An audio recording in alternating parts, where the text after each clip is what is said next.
kelas BK02 Universitas Muhammadiyah Surakarta. Sebelumnya, perkenalkan saya Dea Rizky Isnaini, MPM 235053. Saya Ana Aira Mawati, MPM 23550. Perkenalkan saya Asyah Surul Mamunah, MPM 23540. Perkenalkan nama saya Wulan-Sari, MPM 23560. Perkenalkan nama saya Natasha Nurhaliza, MPM 23564. Kami di sini akan memperagakan diskusi atau bimbingan kelompok dengan topik mengenalkan layanan bimbingan konseling dengan layanan orientasi.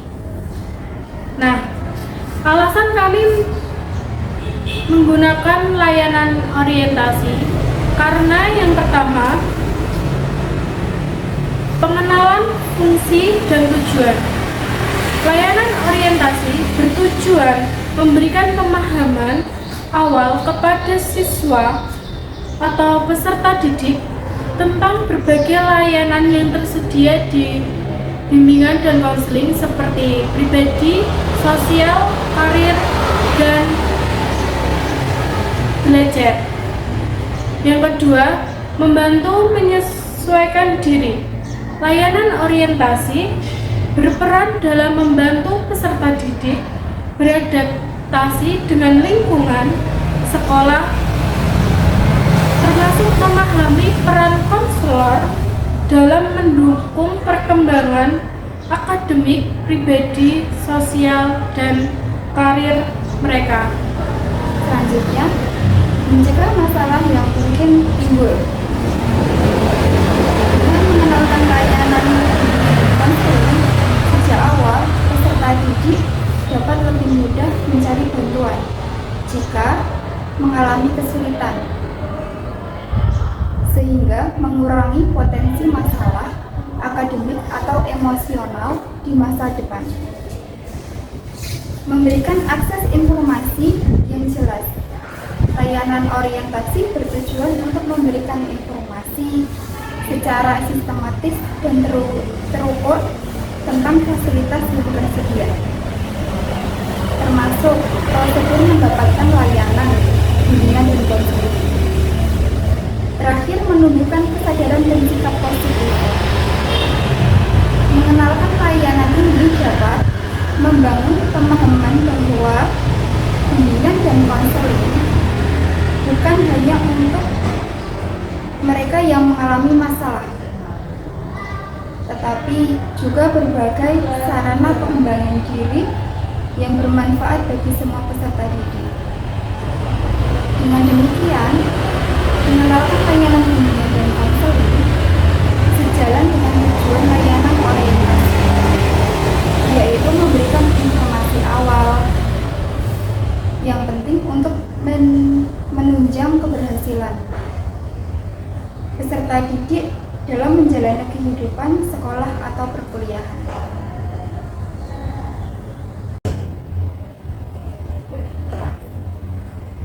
Assalamualaikum warahmatullahi wabarakatuh. Waalaikumsalam warahmatullahi wabarakatuh. Selamat pagi anak-anak. Pagi, Ibu. Bagaimana kabarnya hari ini? Baik. Saya sih penasaran, Bu. Oh ya. Nah, oke. Hari saya akan mengajak kalian untuk berdiskusi santai, tapi juga bermanfaat. Nah, sebelum mulai, perkenalkan saya Ibu Dea. Saya di sini sebagai guru BK di sekolah ini. Di sini saya ingin membantu kalian untuk lebih mengenal dan juga memahami apa itu layanan bimbingan dan konseling. Nah, sebelum masuk ke materinya, saya ingin tanya pendapat kalian. Apa itu bimbingan dan konseling, atau kayak untuk siapa bimbingan dan konseling itu? Saya, Bu. Oke. BK buat siswa yang bermasalah. Saya, Bu. Ya, Mbak. BK itu buat Ada yang lain? Saya Bu, Ya, silakan Mbak. mungkin buat bimbingan kuliah. Saya Bu, Ya, silakan Mbak. buat yang sering kena panggil, mungkin mereka yang bandel. Oke. Jawaban kalian semuanya benar. Nah, saya di sini akan menjelaskan lebih luas lagi apa itu bimbingan dan konseling.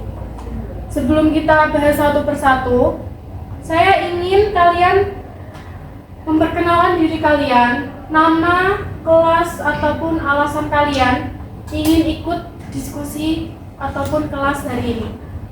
Saya Bu. Ya, silakan Mbak. Perkenalkan, nama saya Ana Ayu Rahmawati. Saya dari kelas 10 IPS 1. Alasan saya yaitu saya ingin tahu cara menyelesaikan konflik dengan teman itu tanpa ribut. Ya, silakan Mbak. Saya Azizah Cenderung kelas 10 IPA 1. Alasan saya ingin tahu lebih banyak tentang layanan debat dan bagaimana cara meminta bantuan kalau ada masalah. Selanjutnya Mbak. Perkenalkan, nama saya Munansari dari 10 IPS 2. Saya penasaran Bu sama BK. Emang BK itu bisa membantu tentang stres itu nggak sih Bu? Atau mungkin kecapean karena permasalahan pribadi saya sendiri? Selanjutnya Mbak. Perkenalkan, nama saya Natasha Nalaliza, kelas 10 IPA 2. Saya bingung mau lanjut kuliah atau kerja. Nah, saya jadi bingung nih, jadi kepo tentang soal bimbingan karir. Oke. Wah, kalian keren banget. Semua pertanyaan kalian penting. Kita akan bahas satu persatu apa itu layanan bimbingan dan konseling. Nah, sebelum kita bahas lebih jauh lagi, jadi di BK itu ada 4 jenis layanan utama. Yang pertama itu layanan pribadi, yang kedua layanan sosial, yang ketiga layanan belajar, yang keempat layanan karir.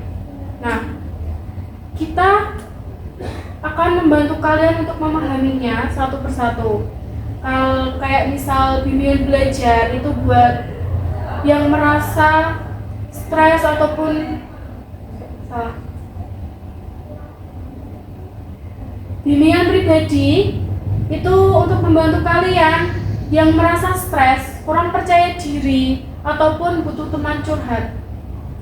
Nah, kalau bimbingan sosial itu untuk membantu kalian untuk menyelesaikan masalah ataupun konflik dengan teman kalian. Kalau bimbingan belajar itu misal kalau kalian kesulitan dalam memahami pelajaran atau mencapai nilai yang ingin kalian capai. Kalau bimbingan karir itu untuk membantu kalian untuk memilih jurusan atau pekerjaan atau mempertimbangkan seperti tadi ada yang ingin tahu dia mau lanjut kuliah ataupun tidak. Nah,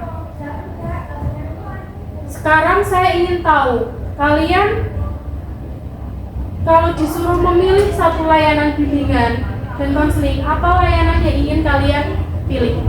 Saya Bu, Ya Mbak. saya penasaran sama bimbingan belajar. Kadang saya sudah belajar tapi tetap tidak paham. Saya Bu, saya pilih layanan pribadi karena kadang saya suka overthinking sebelum tidur. Saya Bu. Kalau saya pengen tahu soal bimbingan layanan sosial.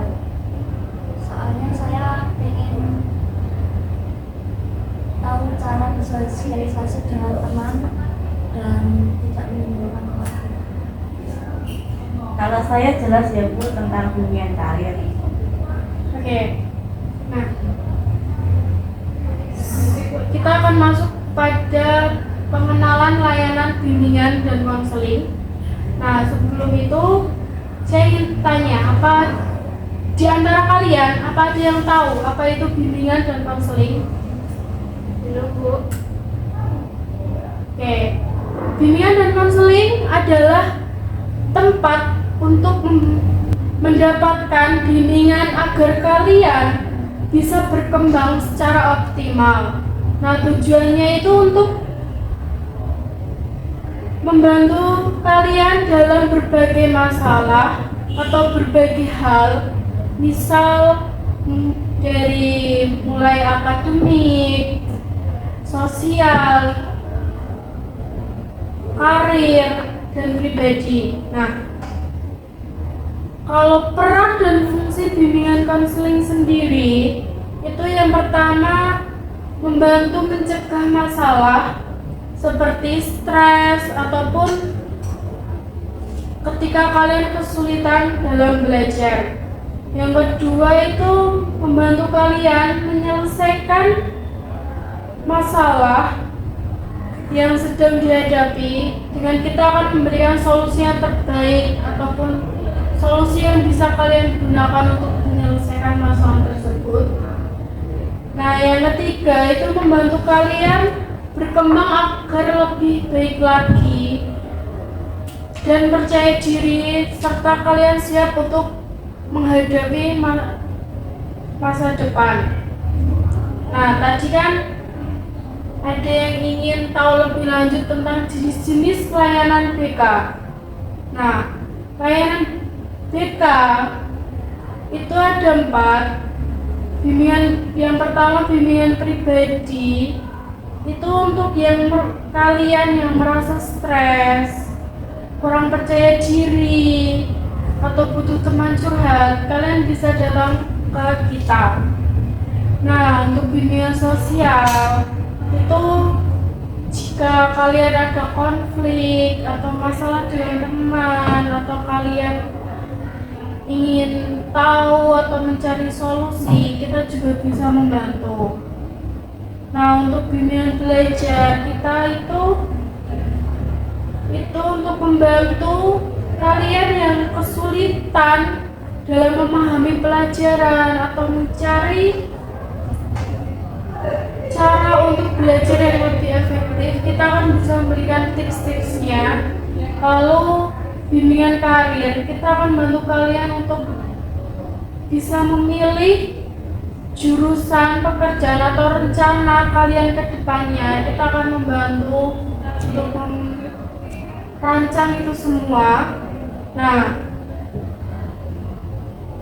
manfaatnya dari layanan bimbingan dan konseling itu membantu kalian mengatasi stres dan meningkatkan kepercayaan diri kalian. Lalu kita juga akan membantu kalian meningkatkan keterampilan sosial dan bergaul dan membangun hubungan yang baik dengan teman kalian dan juga membantu kalian untuk bersosialisasi. Nah, yang ketiga itu membantu kalian untuk memahami pelajaran yang sekiranya kalian kurang mampu. Kita akan mencari permasalahannya itu di mana yang bisa membuat kalian tidak memahami materi tersebut. Lalu kita juga akan membantu kalian untuk menyiapkan masa depan kalian yang lebih terarah lagi. Jadi kalian tidak bingung lagi untuk menyiapkan masa depan kalian. Nah, sebelumnya dari kalian ada yang tahu nggak sih cara untuk mengakses layanan bimbingan dan konseling? Ya, selamat. Jangan datang ke ruang BK. Ada yang lain? Oke, sepertinya belum ada banyak yang tahu ya. Yang disampaikan Mbak Ana tadi benar. Kalian bisa datang langsung ke ruang BK ataupun kalian juga bisa membuat janji dulu dengan kami. Bisa melalui chat ataupun email. Lalu kalian jangan khawatir, semua percakapan kita nanti bersifat rahasia dan saya tidak akan menceritakan kepada siapapun, dan yang tahu itu cuma kita dan Allah ya. yang pasti. Nah, dan kita juga akan membangun suasana yang nyaman, santai, kayak teman sendiri. Nah, itu tadi cara kalian untuk bisa mengakses layanan bimbingan dan konseling. Oke. Apa di sini ada yang ingin ditanyakan? Cara mengakses layanan bimbingan dan konseling? Oke. Sekarang kita akan memasuki sesi tanya jawab ataupun diskusi. Di antara kalian apa ada yang ingin bertanya atau ingin membagikan pengalaman kalian?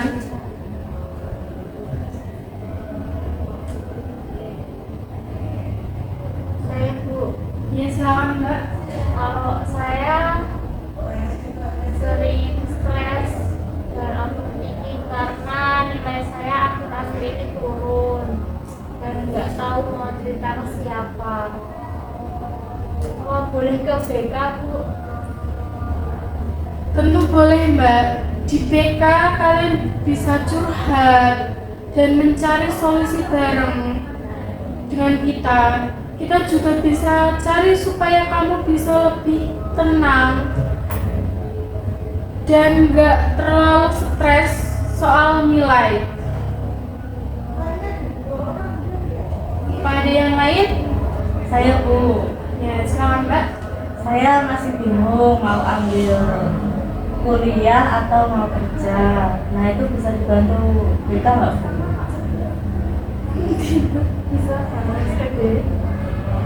Bisa banget Mbak, kami punya tes minat bakat yang bisa membantu Mbak Natasha mengenali potensi dan kesukaan atau kegemaran Mbak Natasha supaya bisa mengambil keputusan yang lebih mantap atau yang lebih baik.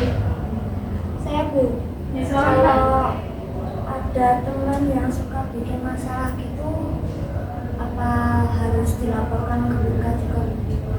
Nah, kalau masalah yang serius, misal bullying ataupun hal yang mengganggu, Mbak Ana bisa cerita langsung ke BK. Tapi kalau cuma kesalahan kecil, coba dulu dibicarakan baik-baik dengan temannya. Nah, sekarang saya ingin tahu kesan kalian setelah ikut kelas hari ini. Apa hal yang paling menarik menurut kalian pelajari hari ini? Saya Bu, Ya, silakan Mbak. saya baru tahu kalau kita bisa bantu kita dalam banyak hal, bukan cuma buat anak nakal. Ada yang lain? Saya Bu, Ya, silakan Mbak. saya jadi lebih paham kalau stres dan overthinking bisa dikonsultasikan juga di BK. Ada yang lain? Saya Bu, Ya, silakan Mbak. saya jadi makin tertarik untuk ikut tes minat bakat. Saya Bu, Ya, silakan Mbak. saya jadi tahu kalau bisa menyelesaikan konflik tanpa harus. Saya senang kalau kalian jadi lebih memahami peran BK. Jadi kalian jangan ragu untuk datang kalau kalian butuh bantuan kami. Nah, BK ada untuk membantu, bukan untuk menghukum. Nah, terima kasih kepada kalian semua yang sudah aktif hari ini dan juga mengikuti pertemuan hari ini. Semoga pertemuan ini bermanfaat dan sampai jumpa di pertemuan berikutnya. Terima kasih Terima kasih Bu. Ya, Assalamualaikum warahmatullahi wabarakatuh. Waalaikumsalam Assalamualaikum warahmatullahi wabarakatuh.